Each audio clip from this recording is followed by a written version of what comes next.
In diesem Video zeige ich euch 7 Tipps, die euch im Endgame helfen werden oder euch das Leben mit eurem zweiten Charakter erleichtern.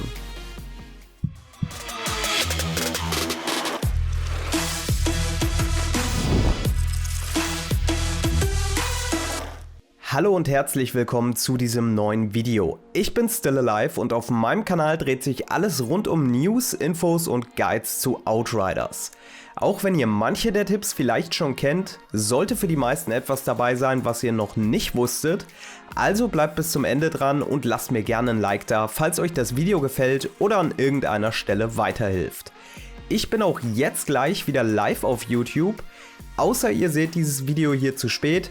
Dann solltet ihr unbedingt mit einem Abo dabei bleiben und die Glocke aktivieren, um meine nächsten Videos und Livestreams nicht mehr zu verpassen. Fangen wir mit dem ersten Tipp an. Wenn ihr noch dabei seid, eure Herausforderungsränge zu steigern und eure legendären Z-Teile noch nicht zusammen habt, lohnt es sich, einen genaueren Blick auf eure blauen Gegenstände zu werfen. Viele von euch werden diese wahrscheinlich ohne lange darüber nachzudenken einfach zerlegen oder verkaufen. Damit solltet ihr aber sofort aufhören. Denn wenn einer eurer blauen Gegenstände die richtigen Attribute für euren Build hat, könnt ihr dieses Item extrem günstig im Level steigern und zu einem epischen Gegenstand machen. Wichtig ist, dass ihr zuerst die Stufe des Gegenstands so hoch wie möglich steigert. Am besten auf Stufe 49 oder 50, denn dann zahlt ihr bei Ausrüstung nur ein bisschen Leder und bei Waffen Eisen dafür. Für einen kleinen Betrag an Titan könnt ihr jetzt die Seltenheit von selten auf episch steigern und euch für den zweiten Modplatz eine aus 3 Mods auswählen. Damit könnt ihr ein God Roll Item erhalten, ohne dafür viele Ressourcen zu verschwenden. Denn wenn ihr epische Items im Level steigert, wird dies sehr schnell sehr teuer und es kostet euch außerdem auch Landekapsel-Ressourcen, also die Endgame-Ressource im Spiel. Tipp 2 beschäftigt sich auch mit dem Crafting und zwar, um genau zu sein, mit den Splittern. Wenn ihr die Attribute eines Gegenstands aufwertet, kostet euch das Splitter.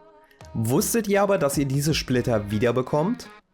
Einige werden wahrscheinlich ihre Items beim Händler verkaufen, um sich dort von dem verdienten Schrott wieder Titan zu kaufen. Das könnt ihr auch tun, aber Items, von denen ihr zuvor die Attribute erhöht habt, solltet ihr immer zerlegen. Denn wenn ihr diese Items zerlegt, bekommt ihr all eure Splitter zurück, die ihr zum Erhöhen der Attribute reingesteckt habt. Achtet also darauf, dass ihr euch merkt, welche Items ihr aufgewertet habt, beziehungsweise könnt ihr auch sehen, wie viele Splitter ihr aus einem Gegenstand erhaltet, bevor ihr diesen zerlegt, indem ihr ihn einfach markiert und anschließend über den Schriftzug zum Zerlegen fahrt.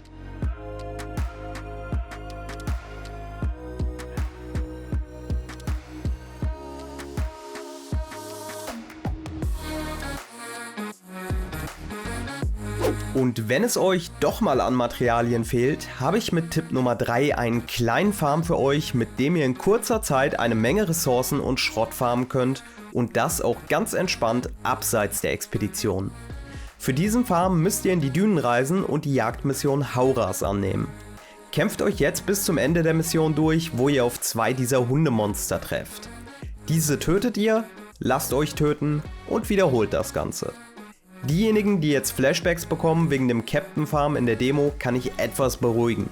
Bei diesem Farm müsst ihr noch weniger laufen als bei den Captains in der Demo, da ihr direkt wieder vor den Monstern spawnt und ihr werdet auf jedem World hier mindestens mit 2 Epics und einer Handvoll blauen Gegenständen sowie Titan und Leder belohnt.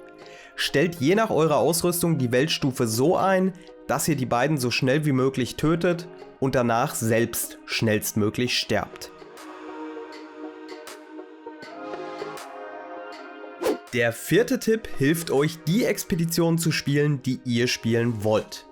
Auf der Expeditionskarte findet ihr immer eine zufällige Auswahl an Expeditionen, die ihr spielen könnt.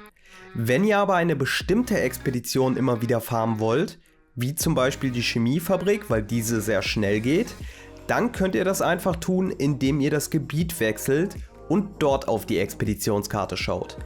Denn in jedem Gebiet werdet ihr eine andere Auswahl finden und könnt somit so lange durch die Gegend reisen, bis eure gewünschte Expedition dabei ist.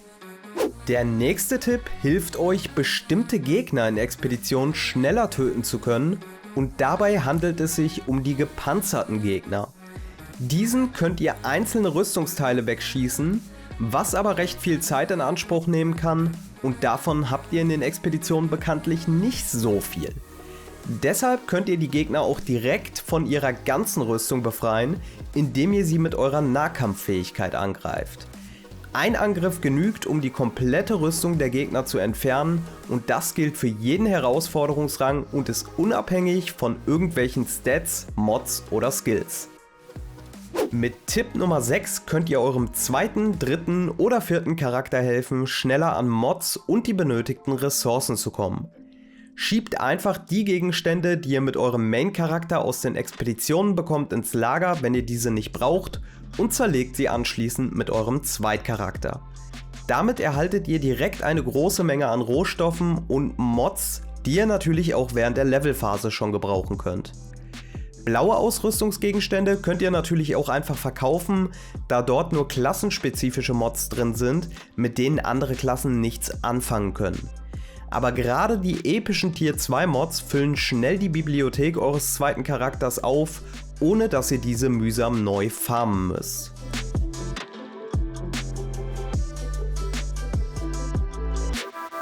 Und mit Tipp Nummer 7 könnt ihr sogar eure legendären Tier 3 Mods von eurem Hauptcharakter auf andere Charaktere übertragen. Dafür müsst ihr auf eurem Hauptcharakter nur die Tier 3 Mods, die ihr bereits in eurer Bibliothek habt, auf einen blauen Gegenstand anwenden und diesen dann in euer Lager packen. Mit einem anderen Charakter könnt ihr den Gegenstand jetzt aus dem Lager nehmen und diesen dann zerlegen.